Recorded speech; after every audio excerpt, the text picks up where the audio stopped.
practice would be 9. So good practice.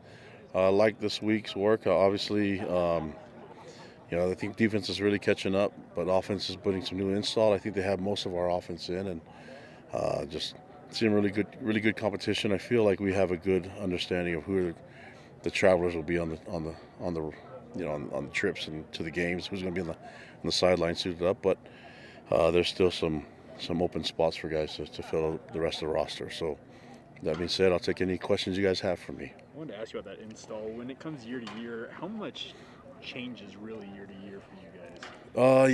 I think for us it's changing the offense in order for us to use all our talent. That we had a couple guys show up that were in the transfer portal, so that we need to get our run game settled for CB and Houston as a H back tight end type blocking back. So that with also some of the guys that we got back in O-line, just trying to get you can probably see that there's guys lining up all over the place in O-line, and I think Coach Funk's doing a great job at rotating them. But there's guys playing left and right and inside and outside. I think it's going to allow us to put the best out there and maybe even have a rotation when it comes to O-line.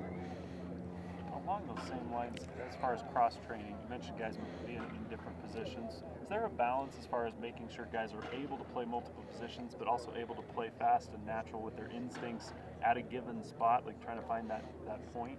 Yeah, of course. I think if an easier analogy would be like a basketball team. You have guys that can play a lot of different positions, but you're going to go with your best 5, and I think you can have different rotations and different guys in different lineups. But when it comes down to it, and when the game needs to be won the last couple of minutes, I'm just talking about because March Madness is up and running, right? So you probably want to have those same 5 that you start the game with in the end.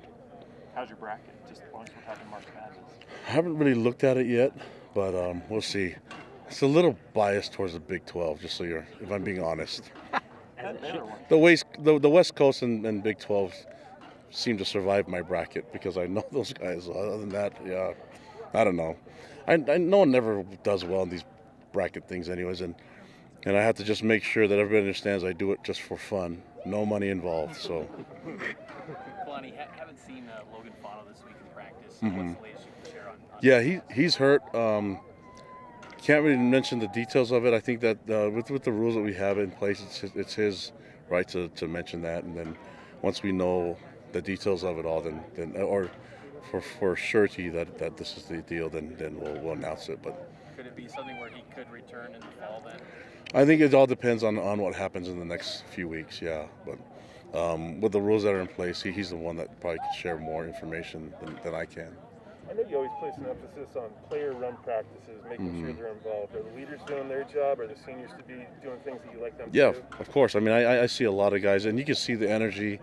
I don't know. You guys saw a good portion of it towards the end. You can see the energy of the guys that are involved, and it gets heated because everyone's coaching their guys and wanting to make plays and wanting to win. And I don't know. It's a lot of fun. But if you ask for leadership, then you better give them opportunities to lead, and that usually means giving them autonomy to make decisions, and that's not just on what jerseys we wear for the games. It's got to be on how the culture is built and how we teach and do the install, and also how we practice. I think it's important that the players give their input and their feedback on how they want to see practice and what they want to do in certain drills and what kind of plays they want to do. I mean, Zach Wilson came up with every day would be 20 plays that he really likes. I'm like, okay, we can't do all of these, but there's some of these that, I mean, we did the one that the Chiefs did that he found from film review, and I thought that was really cool. So we encourage our players to come with ideas, and if they like something that they see, then talk to the coaches and let's see if we can implement it if there's time to do that. A-Rod's coming off of a couple of really good years, and he just did one of maybe the hardest things an OC has to do is transition in a new quarterback. How have you enjoyed watching him grow over the years? Oh yeah, he's been doing that for a long time. I've been my coaching career, I've been with him most of it, and we were teammates together, and so I've seen him grow, and he's really in a really good spot right now. And so I think he's an amazing coach, a wonderful friend, and he does a great job of motivating his players. And the position group, the quarterbacks, they're a reflection of his teaching style and the confidence that they bring to the field. I mean, even the things that we're seeing from the other quarterbacks, Jaren's at another level right now, and I say that with a lot of hope for still more improvement. But he's starting to do really, really well. And then you see the other quarterbacks pick it up, and I think it's easy for a coach to want to just make their starter be really good. But I see him working with the fifth guy in the room and the fourth guy just as hard as he is with the starter. That's a good sign that we have a really good coach on our staff.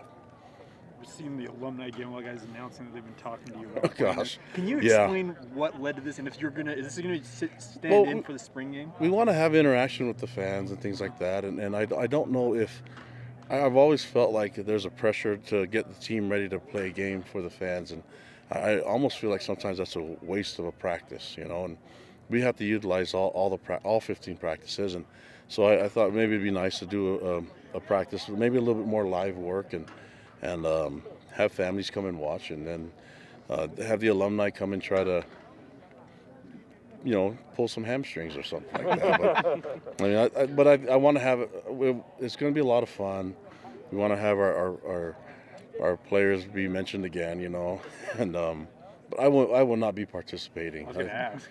Yeah, the explosive movements on my part have gone away long ago, and I keep it to sneezing as the most explosive thing I do. So the men's team's in the NIT. Mm-hmm. A really, really good women's team is getting ready to play on Saturday. Is there anything you'd like to say to them to wish them well, wish them luck? Oh yeah, I'm excited to see our teams, play and compete, and I'm also busy doing that with my kids. My kids are doing basketball stuff too, so I can't get enough of it. But I know I'm a football coach, but it's kind of fun to just see everything happening and just have it back to normal, or as much as possible, where there's fans going crazy, and then you get these. I don't know how the games end up. We came out here at like 3:30, so I don't know how certain games ended. But Iowa lost a 5-12 game. To Richmond? Okay. That's probably the biggest upset.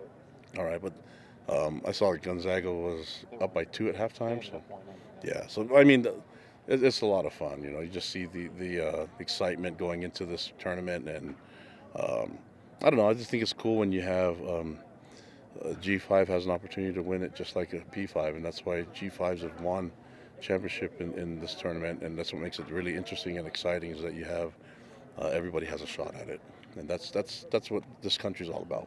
You guys are wrapping up the third week. What was the reasoning for the format, the Monday, Tuesday, Thursday format this year?